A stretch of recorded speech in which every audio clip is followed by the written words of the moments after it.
Hello guys, welcome to our channel educational RBS. तो आज का जो हमारा वीडियो है वो है इंपॉर्टेंस ऑफ केमिस्ट्री और नेचर ऑफ मैटर के बारे में।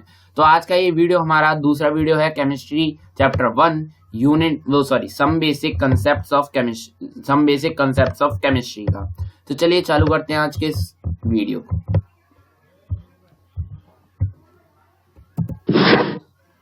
तो भाई हमारा पहला पार्ट चालू होता है जो है इंपॉर्टेंस ऑफ केमिस्ट्री। ठीक है,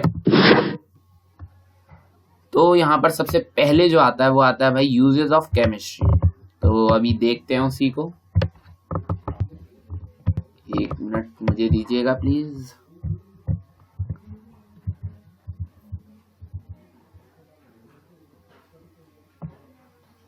ओके, तो चलिए देखते हैं। तो आपके सामने जो टेक्स्ट आ रहा है वो ये कह रहा है कि केमिस्ट्री है ना, वो प्ले करता है एक सेंट्रल रोल किसमें, साइंस में। केमिस्ट्री प्ले करता है एक सेंट्रल रोल साइंस में, और केमिस्ट्री जो है हमारा वो उसकी ब्रांचेस के साथ भी ढंग से मिला जुला होता है। केमिस्ट्री हमारा उसकी ब्रांचेस के साथ भी ढंग से मिला जुला होता है। तो जो प्रिंसिपल्स हैं केमिस्ट्री के वो एप्लीकेबल होते हैं बहुत सारे एरियाज में। कैसे कैसे? जैसे हमारा वेदर पैटर्न्स हो गया, है ना, हमारे मौसम की जानकारी हो गई, और हमारा ब्रेन का फंक्शनिंग हो गया। ठीक है, और ऑपरेशन हो गया कंप्यूटर का। कंप्यूटर में आपके में कोई खराबी आ गई, आप जाते हैं तो उधर केमिस्ट्री लगाया जा सकता है। और प्रोडक्शन करना हो एल्कलीज का, एसिड्स का, सॉल्ट्स का, डाइस का, पॉलीमर्स का, ड्रग्स का, सोप्स का, तो बहुत सारी चीजें ऐसी आती हैं जो कि हमारे प्रिंसिपल ऑफ केमिस्ट्री से चलती हैं। तो हमारी ये बात यहाँ पर क्लियर होती है। अब जो अगला आता है वो ये आता है कि केमिस्ट्री इकोनॉमी में क्या है, हमारी बेसिक नीड्स में क्या है, और आइसोलेशन ऑफ ड्रग्स में क्या है। तो चलिए देखते हैं। तो जो केमिस्ट्री है ना वो बहुत ही बड़ा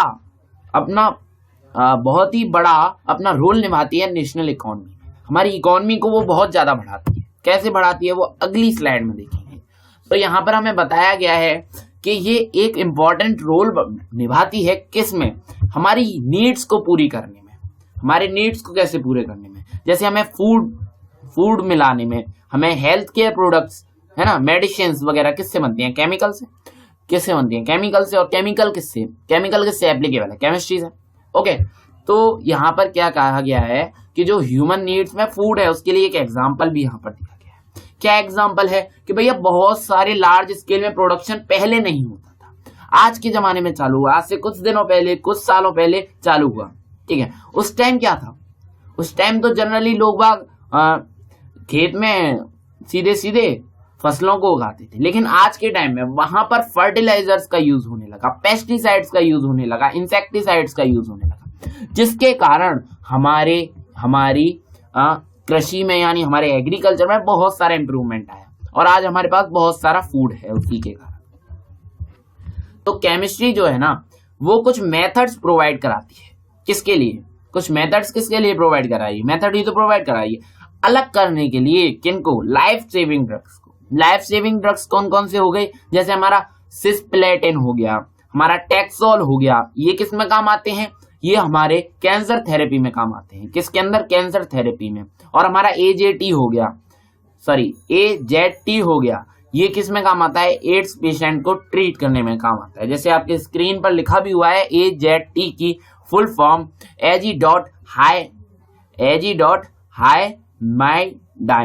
एजीडॉट-हाइमाइडाइन। ठीक है, तो जो ये ड्रग्स हैं इसका केवल वो मेथड्स ही नहीं बताता इन्हें आइसोलेशन करने के लिए केमिस्ट्री, बल्कि इन ड्रग्स को कैसे सिंथेसाइज किया जाए वो भी हमारा केमिस्ट्री ही बताता है।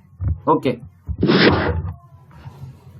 तो जो अगला आता है प्रोडक्शन ऑफ सच केमिकल्स, और केमिस्ट्री इकोनॉमी में क्या है। तो वही बात, हमारा केमिस्ट्री बहुत बड़ा रोल निभाता है हमारे हमारे नेशन की ग्रोथ में, डेवलपमेंट में। ओके, कैसे निभाता है?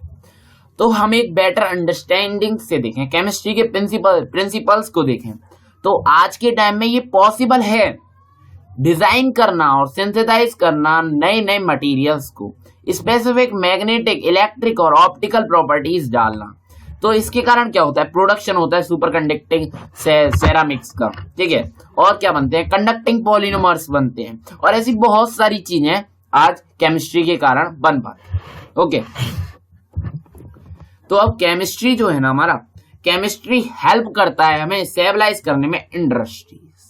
जी हाँ, यहाँ पर बात निकल के आ रही है कि जो हमारा केमिस्ट्री है, केमिस्ट्री हमें हेल्प करता है इंडस्ट्रीज को स्टेबलाइज करने में। अब इंडस्ट्रीज कैसी हो गई भैया, एसिड की इंडस्ट्री हो गई, एल्कलीज की इंडस्ट्री हो गई, डाइस की इंडस्ट्री हो गई, पॉलीमर्स मेटल्स की इंडस्ट्री हो गई। तो ये बहुत सारी इसी तरीके की हमारी इंडस्ट्रीज होती हैं। और ये इंडस्ट्रीज जो होती है ना भाई, ये क्या करती हैं, इनसे हमारे देश के अंदर क्या होता है, इनसे हमारे देश के अंदर रोजगार बढ़ता है। रोजगार बढ़ता है मतलब इकोनॉमी बढ़ गया, रोजगार बढ़ गया मतलब इकोनॉमी बढ़ गया। बहुत ही बड़ा यहाँ पर हमारा केमिस्ट्री का रोल हो गया हमारी नेशनल इकोनॉमी। ओके, तो जो अब है वो फ्यूचर केमिस्ट के लिए है। फ्यूचर केमिस्ट जो होते हैं ना, वो क्या करते हैं, मतलब जो हमारे इस टाइम के केमिस्ट हैं और फ्यूचर केमिस्ट को कैसे सजेस्ट करना है हमें। तो केमिस्ट्री जो है ना, वो हेल्प करती है डील करने में कुछ प्रेसिंग एस्पेक्ट्स को, एनवायरमेंटल डिग्रेडेशन के लिए, ठीक है।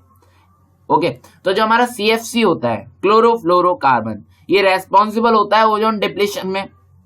ओजोन डिप्लीशन में ये रेस्पॉन्सिबल होता है, ओजोन को डिप्लीकेट करता है, ओजोन को डिप्लीट करता है। तो ये जो हमारा CFC होता है, इसको हम क्या कर सकते हैं, इसको हम केमिस्ट्री के द्वारा ही बनाया गया था, और आज उसे कम यूज करके दूसरी चीजें डाली जा रही हैं। तो ये भी एक केमिस्ट्री का बहुत ही बड़ा रोल हम कह सकते हैं। तो management of green house gases, एक ये सबसे बड़ी प्रॉब्लम है, management of green house gases. जैसे मीथेन का हो गया, कार्बन डाइऑक्साइड का हो गया, और क्या है भैया, अंडरस्टैंड करना बायोकेमिकल प्रोसेसेस को, यूज करना एंजाइम्स का लार्ज स्केल प्रोडक्शन में केमिकल्स के, और सिंथेसाइज करना नए नए एक्सोटिक मटेरियल्स को। ये सभी बहुत बड़े चैलेंजेस हैं फ्यूचर केमिस्ट के लिए। जो हमारे फ्यूचर में आने वाले केमिस्ट्स हैं, उनके लिए ये बहुत बड़े चैलेंजेस हैं। तो जैसे कि एक डेवलपिंग कंट्री में होता है, जैसे हमारा इंडिया है, इंडिया के अंदर बहुत सारे टैलेंटेड और क्रिएटिव केमिस्ट होने चाहिए इन चैलेंजेस के लिए। तो इसके लिए क्या किया जाता है कि हमें ये यूनिट पढ़ाया जाता है, और इस यूनिट को हम लोगों को बताया जाता है, क्योंकि बेसिक कॉन्सेप्ट्स को पढ़े बिना हम केमिस्ट नहीं बन सकते। ये बात हमारे दिमाग में होनी चाहिए। यहाँ पर हमारी जो केमिस्ट्री की बुक है, वो कहना चाहती है कि हम में से कुछ लोग तो केमिस्ट बनेंगे, तो अगर उन्हें बेसिक कॉन्सेप्ट्स नहीं पता तो वो कैसे बनेंगे। तो यहाँ पर हमें बेसिक कंसेप्ट पढ़ाए जाते हैं, some basic concepts of chemistry, हमारे चैप्टर का नाम ही ये है। तो अब बात करी जाए कि केमिस्ट्री का इंपॉर्टेंस क्या है। एक क्वेश्चन है, आपको इसका आंसर देना है। तो जो प्रिंसिपल्स होते हैं केमिस्ट्री में, वो बहुत सारे एरियाज में यूज हो सकते हैं, जैसे वेदर में, हमारा ब्रेन फंक्शनिंग में, बहुत सारे एरियाज में यूज हो सकते हैं। दूसरा, ये प्रोवाइड करते हैं method for isolating life saving drugs, और उन्हें सिंथेसाइज भी करते हैं, ठीक है। और ये जो केमिस्ट्री होता है, ये हमें इंक्रीज करता है हमारी इकोनॉमी, ठीक है। ये भी आपको पता है कैसे करता है, ये पहले का रिव्यू चल रहा है। यहाँ पर जो हमारा एक क्वेश्चन मैंने डाल दिया, what is the importance of chemistry, वो केमिस्ट्री के इंपॉर्टेंस यहाँ पर बताए जा रहे हैं। तो इसके प्रिंसिपल्स से हम डिजाइन कर सकते हैं और सिंथेसाइज कर सकते हैं नए नए मटेरियल्स को, वही बात। और इसका बहुत ही बड़ा रोल होता है हमारे नीड्स को कंप्लीट करने में, वो भी आप जानते हैं कैसे। तो अब हम जो अपना वीडियो का अगला पार्ट चालू करने वाले हैं, वो है नेचर ऑफ मैटर। मैटर के नेचर कैसा होता है, क्या क्या होता है। तो इसे चालू करने से पहले इंट्रोडक्शन आता है।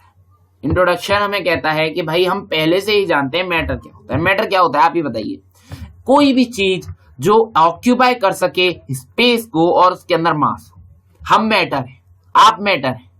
और जैसे कि आप मेरे बैकग्राउंड में देख सकते हैं, ये हमारी दीवार भी मैटर है, राइट। तो इस तरीके से बहुत सारी चीजें मैटर होती है।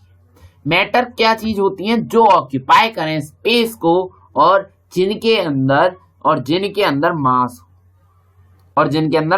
हो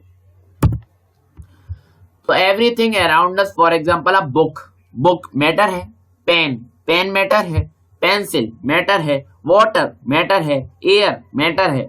आप कह सकते हैं कि एयर स्पेस नहीं लेता, जी नहीं, बिल्कुल नहीं। हमारे आसपास सब जगह एयर ने स्पेस अपना ले रखा है, तो एयर भी यहाँ पर मैटर है, ठीक है। ऑल लिविंग बीइंग्स, हम सभी मैटर है, ठीक है।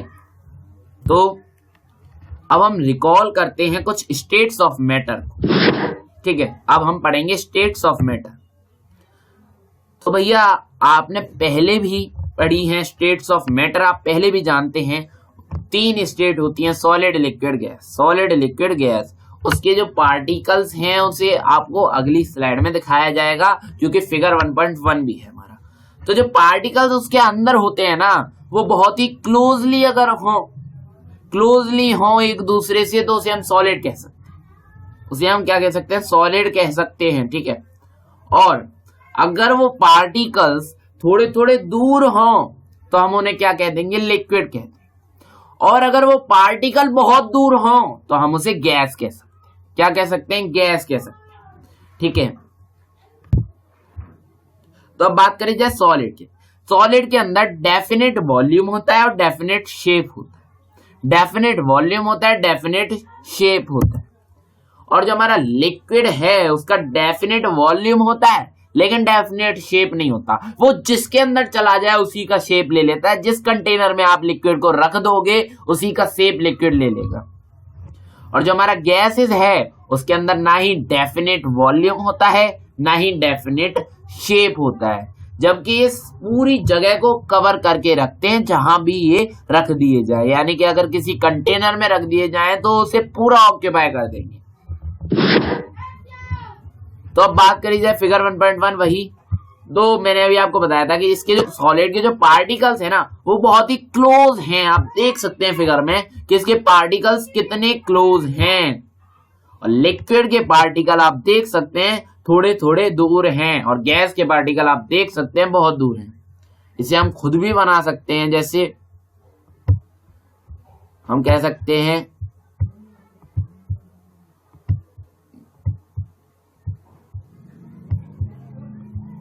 तो ये जो हमारा बना, ये जो क्रिएशन बना, हम इसे क्या कह सकते हैं? लिक्विड कह सकते हैं, क्योंकि इसमें थोड़ा थोड़ा स्पेस है। और अगर मैं इसे बिल्कुल ही फिल कर दूं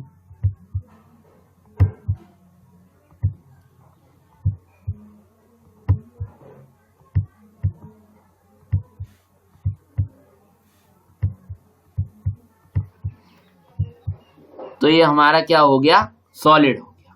ये हमारा सॉलिड हो गया। इसी तरीके से गैस, भैया एक पार्टिकल यहां, दूसरा पार्टिकल, तीसरा पार्टिकल यहां, चौथा पार्टिकल यहां। तो ये होता है भैया गैस के अंदर, ठीक है। गैस बहुत दूर दूर अपने पार्टिकल्स को रखता है, जैसे कि आप इस कंटेनर में भी देख सकते हैं कि कितने दूर इसके पार्टिकल्स। लिक्विड में थोड़े दूर होंगे, ज्यादा दूर नहीं होंगे। अगर ज्यादा दूर हो जाएंगे तो फिर वो गैस बन जाएगा, ठीक है। और सॉलिड में तो भैया बिल्कुल ही चिपके हुए हैं, बिल्कुल ही पास पास उसके पार्टिकल्स होते हैं, बिल्कुल ही पास पास उसके पार्टिकल्स होते हैं। तो अब बात करी जाए इनके स्टेट्स की इंटरडिपेंडेंस, ठीक है। तो ये जो हमारे स्टेट्स होती हैं इनकी इंटरडिपेंडेंस ये हमें देखनी है। तो यहां पर हमारे पास आ रहा है कि जो हमारा सॉलिड है और लिक्विड है एक दूसरे में कन्वर्ट कैसे किया जाए? सोचिए, 9th में पढ़ा था आपने, अगर इसे हीट कर दिया जाए तो ये लिक्विड में कन्वर्ट हो जाएगा। उसी तरीके से हम लिक्विड से गैस कैसे बना सकते? अगर इसे भी हीट कर दिया जाए तो गैस बन जाएगा। अगर हम सॉलिड से सीधे गैस बनाना चाहते हैं तो कौन सी प्रोसेस लगेगी? आप 9th में पढ़ के आ चुके हैं, सब्लिमेशन प्रोसेस लगेगी। कैम्फर को आप जलाते हैं वो सीधे गैस में बनता है, लिक्विड नहीं बनता। तो अगर हम लिक्विड से सॉलिड बनाना चाहते हैं, या फिर ये कह लीजिए गैस से हम लिक्विड बनाना चाहते हैं और फिर लिक्विड से सॉलिड बनाना चाहते हैं, तो क्या करें? तो हम इसे भी कूल करेंगे और इसे भी कूल करेंगे, यानी कि इसे कूल कर देंगे, गैस को कूल कर देंगे लिक्विड बन जाएगा, लिक्विड को कूल कर देंगे सॉलिड बन जाएगा। तो वही बात यहां पर भी कही गई है, जब हम हीट करते हैं तो वो चेंज हो जाता है लिक्विड में, ठीक है, सॉलिड हमारा चेंज हो जाता है लिक्विड में, और जब हम लिक्विड को भी हीट करेंगे तो वो चेंज हो जाएगा गैस में यानी वेपर में, ठीक है। फिर हम इस प्रोसेस को रिवर्स करते हैं, गैस को हम कूल करते हैं तो वो लिक्विड में, फिर लिक्विड को हम दोबारा से फ्रीज करते हैं यानी कूल करते हैं तो वो सॉलिड, ठीक है। तो अब बात करी जाती है हमारा दूसरा टॉपिक, यहां पर इस टॉपिक का दूसरा टॉपिक चालू हो रहा है जिसका नाम है क्लासिफिकेशन ऑफ मैटर। तो आपने 9th में चैप्टर 2 में पढ़ा था इस टॉपिक के बारे में, ठीक है। तो यहां पर हम थोड़ा सा पढ़ लेते हैं। When all consistent particles of a substance are same in chemical nature, it is said to be pure substance। यहाँ पर प्योर सब्सटेंस की डेफिनेशन दी गई है, जब सारे पार्टिकल्स सेम होंगे केमिकल नेचर में तो उसे हम क्या कह सकते हैं, प्योर सब्सटेंस कह सकते हैं। या फिर मैं ये कहूं कि वो डेफिनेट रेशियो में होंगे, उनका रेशियो ठीक होगा। तो एक मिक्सचर जो होता है, मिक्सचर के अंदर बहुत सारे पार्टिकल्स होते हैं, सभी जानते हैं। तो मिक्सचर के अंदर भैया 2 या 2 से ज्यादा प्योर सब्सटेंसेस के पार्टिकल होंगे, वो प्योर सब्सटेंसेस के पार्टिकल होंगे और वो फिक्स रेशियो में नहीं होंगे, किसी भी रेशियो में हो सकते हैं, किसी भी रेशियो में हो सकते हैं। तो जो प्योर सब्सटेंसेस तो जो प्योर सब्सटेंसेस उसके अंदर हैं उसे हम क्या कह सकते हैं, कंपोनेंट्स कह सकते हैं। क्या कह सकते हैं, कंपोनेंट्स कह सकते हैं। तो बहुत सारे सब्सटेंसेस जो हमारे आसपास प्रेजेंट हैं उनको हम मिक्सचर कह सकते हैं। जैसे हमारा एग्जांपल के लिए शुगर सॉल्यूशन हो गया और एयर हो गया और हमारा टी हो गया और बहुत सारे मिक्सचर्स हो गए।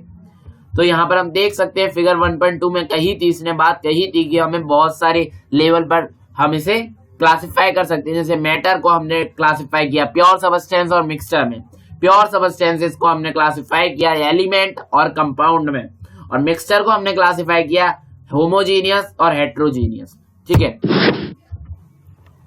अब बात करी जाती है मिक्सचर की।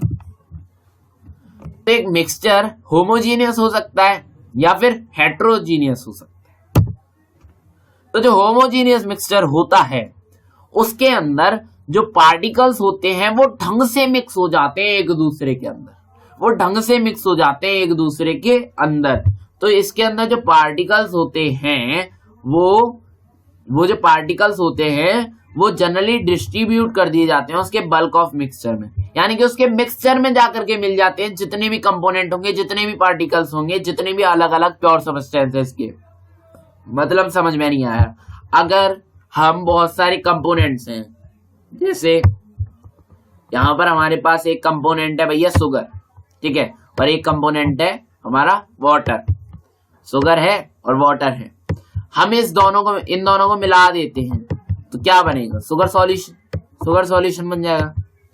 वाटर और इसे मिला देंगे तो शुगर सॉल्यूशन बन जाएगा।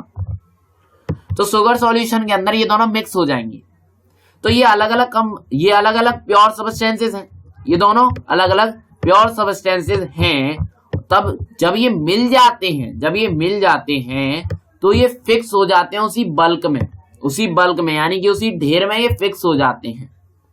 मतलब इन्हें अलग किया नहीं जा सकता, या फिर हम इस तरीके से कहें फिजिकल तरीके से हम इसे अलग कर नहीं सकते। अलग तो केमिकल तरीके से हम कर सकते हैं, लेकिन फिजिकल तरीके से इसे हम अलग नहीं कर सकते। हम इसे फिजिकल तरीके से अलग नहीं कर सकते। ये होमोजीनियस मिक्सचर हुआ। अब बात करें जाए हेट्रोजीनियस मिक्सचर की। तो हेट्रोजीनियस मिक्सचर में ये जो कंपोजिशन होता है वो यूनिफॉर्म नहीं होता, बिल्कुल यूनिफॉर्म नहीं होता, ठीक है। तो इसके अंदर क्या होता है कि कुछ कंपोनेंट्स विजिबल होते हैं, कुछ कंपोनेंट्स दिखते हैं हमें, कुछ कंपोनेंट्स दिखते हैं। जैसे कि हम मिक्सचर ले लें सॉल्ट का और शुगर का, दोनों को मिला दिया, अलग से दिखेगा, थोड़ा सा डिफरेंस जरूर दिखेगा। अगर हम मिक्सचर ले लें ग्रेन्स का पल्सेस का, अलग से दिखेगा। माइक्रोस्कोपिक होगा लेकिन माइक्रोस्कोपिक नहीं होगा, माइक्रोस्कोपिक अगले मिक्सचर में होगा, होमोजीनियस मिक्सचर में होगा माइक्रोस्कोपिक, ठीक है। मैक्रोस्कोपिक हमारा हेट्रोजीनियस में होगा, यानी कि हमें ढंग से दिखेगा, वो हमारी नेक्ड आई से हम देख सकते हैं उसे। तो इस तरीके से हम कहें, टोटल कहें तो हम उसे फिजिकल मेथड से निकाल सकते हैं, जैसे हाथ से निकाल सकते हैं, फिल्ट्रेशन से निकाल सकते हैं, क्रिस्टलाइजेशन से निकाल सकते हैं, डिस्टिलेशन से निकाल सकते हैं, और बहुत सारी प्रोसेसेस होते हैं उसे निकालने की। तो अब बात करी जाए प्योर सब्सटेंसेस की, तो जो हमारे प्योर सब्सटेंसेस होते हैं वो जनरली डिफरेंट होते हैं मैटर से, मिक्सचर से। तो ये जो सब्सटेंसेस होते हैं ये कुछ फिक्स्ड कंपोजिशन से होते हैं, जैसे कॉपर हुआ, सिल्वर हुआ, गोल्ड हुआ, वाटर हुआ, ग्लूकोज हुआ, ये कुछ एग्जांपल है प्योर सब्सटेंसेस के। ग्लूकोज के अंदर कार्बन होता है, हाइड्रोजन होता है, ऑक्सीजन होता है, लेकिन ये फिक्स्ड रेशियो में होता है। अगर ये फिक्स्ड रेशियो में नहीं हो तो हम इसे हेट्रोजीनियस या फिर होमोजीनियस मिक्सचर कह सकते हैं। जनरली हम इसे मिक्सचर कह सकते हैं अगर ये फिक्स्ड रेशियो में ना हो। ये फिक्स्ड रेशियो में है इसलिए हम इसे प्योर सब्सटेंसेस के अंदर रखते हैं, यानी कि कंपाउंड के अंदर रखते हैं। तो इसके अंदर क्या होता है, तो इसको हम जनरली हाथ से नहीं निकाल सकते, फिजिकल मेथड से नहीं निकाल सकते। जो मैंने अभी आपको बताया, डिस्टिलेशन हुआ, क्रिस्टलाइजेशन हुआ, इससे ग्लूकोज सेपरेट नहीं होगा, इससे ग्लूकोज सेपरेट नहीं होगा, जबकि सेपरेट हो जाएगा केमिकल मेथड से, जबकि सेपरेट हो जाएगा केमिकल मेथड से। तो जो हमारा प्योर सब्सटेंसेस है वो और क्लासिफाई होता है एलिमेंट्स और कंपाउंड में, एलिमेंट्स और कंपाउंड में। तो जो पार्टिकल्स होते हैं ना एलिमेंट्स के, वो केवल एक तरीके का एटम होता है उसके अंदर। एलिमेंट्स के पार्टिकल्स में एक तरीके का एटम होता है, सिंगल एटम होता है। जैसे सोडियम एलिमेंट है तो सोडियम का ही एटम होगा, ठीक है, और किसी नाइट्रोजन का नहीं आ जाएगा, ऑक्सीजन का नहीं आ जाएगा। सोडियम एलिमेंट है तो सोडियम का वो होगा उसके अंदर क्या, पार्टिकल, ठीक है। तो ये जो पार्टिकल्स हैं ये एटम हो सकते हैं या फिर मॉलिक्यूल्स हो सकते हैं, ये बात ध्यान की। एटम्स हो सकते हैं या मॉलिक्यूल्स होते हैं। जैसे हाइड्रोजन है, हाइड्रोजन के अंदर केवल एटम नहीं होता, H2 होता है, यानी कि वह एक मॉलिक्यूल होता है। यही बात यहां पर भी कही गई है। जो सोडियम है, कॉपर है, सिल्वर है, हाइड्रोजन है, ऑक्सीजन है, ये कुछ एग्जाम्पल्स हैं किसके, एलिमेंट्स के।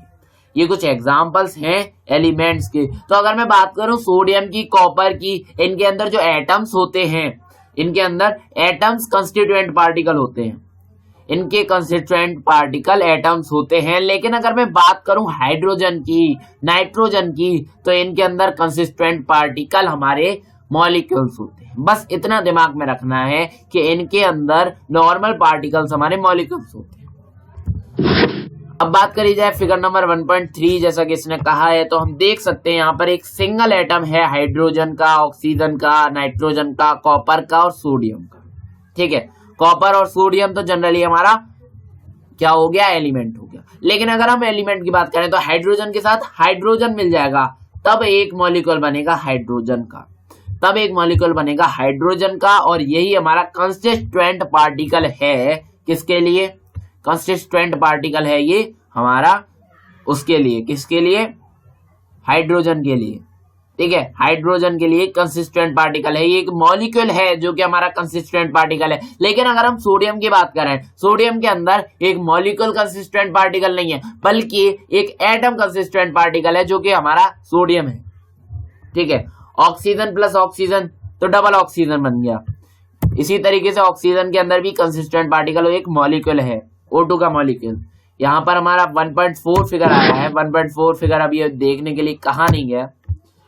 तो जब दो से ज्यादा एटम्स बहुत सारे एलिमेंट्स के कंबाइन करते हैं डिफरेंट रेशियो में, तो जो मॉलिक्यूल बनता है एक कंपाउंड का वो ऑब्टेन होता है। यहाँ पर अब वो कंपाउंड आ गए, अब यहाँ पर हमारे एलिमेंट्स नहीं रहे, अब यहाँ पर हमारे कंपाउंड्स आ गए। वो एलिमेंट्स थे, हाइड्रोजन एलिमेंट था, ऑक्सीजन एलिमेंट था, सोडियम एलिमेंट था, कॉपर एलिमेंट था, आयरन एलिमेंट था। लेकिन अब हम बात करेंगे कंपाउंड्स की, किनकी, कंपाउंड्स की। तो जब हम कंपाउंड्स की बात करते हैं ना भाई, तो यहाँ पर ये कहता है कि कंपाउंड्स जो होते हैं ना वो आपस में सेपरेट नहीं हो सकते फिजिकल मेथड से। कंपाउंड्स के जो कंसिस्टेंट पार्टिकल्स हैं, यानी कि उसके जो हमारे एटम्स हैं, यानी कि हम एक तरीके से ये कहूं कि जो दो अलग अलग एलिमेंट्स हैं वो आपस में सेपरेट नहीं हो सकते फिजिकल तरीके से। फिजिकल तरीके से। ये सेपरेट हो सकते हैं केमिकल मेथड से, ठीक है, केमिकल मेथड से सेपरेट हो जाएंगे। तो जो मॉलिक्यूल होता है वाटर का, कार्बन डाइऑक्साइड का, वो रिप्रेजेंट किया फिगर नंबर 1.4। बैक स्पेस लेना पड़ेगा, फिगर नंबर 1.4 पीछे जाना पड़ेगा।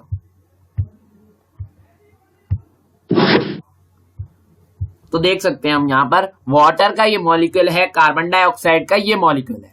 कौन सा? ये वाला वाटर का, ये वाला कार्बन डाइऑक्साइड का, ठीक है। तो फिर से वहीं पर आते हैं।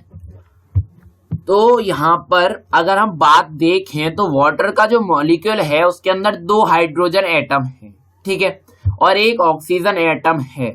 उसी तरीके से कार्बन डाइऑक्साइड का जो मॉलिक्यूल है उसके अंदर 2 ऑक्सीजन एटम है और एक हमारा किसका एटम है? कार्बन का एटम है। तो हम कह सकते हैं कि जो एलिमेंट्स हैं उसके अंदर जो प्रेजेंट हैं कंपाउंड के अंदर वो फिक्स्ड हैं, फिक्स हैं रेशियो में, उनके अंदर डेफिनेट रेशियो है, उनका रेशियो डेफिनेट है।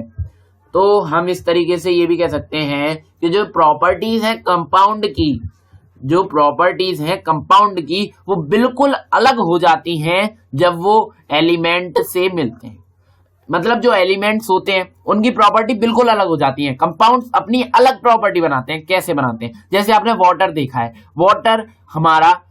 वाटर के अंदर जो हाइड्रोजन होता है, हाइड्रोजन हमारा पॉप साउंड से जलता है, और हमारा जो ऑक्सीजन होता है, ऑक्सीजन के कारण हमारी आग लगती है। लेकिन वाटर हमारा फायर एक्सटिंग्विशर है, मतलब वाटर हमारा आग को बुझाने का काम कर सकता है। तो यही है बात कि जो हमारे कंपाउंड्स हैं इनके अंदर क्या होता है, वैरायटी होती है, अलग होते हैं। ये कंपाउंड्स हमारे अलग कर लेते हैं अपने कैरेक्टरिस्टिक्स को, एलिमेंट्स से अलग रखते हैं अपने कैरेक्टरिस्टिक्स को। तो बस इतना ही आज की इस वीडियो में। अगर आपको वीडियो अच्छा लगा हो तो प्लीज इस वीडियो को लाइक कीजिए और साथ ही साथ इस वीडियो को शेयर कीजिए और हमारे चैनल एजुकेशनल आरवीएस को सब्सक्राइब करके बेल आइकन भी दबा दीजिए। Thanks for watching this video, bye bye.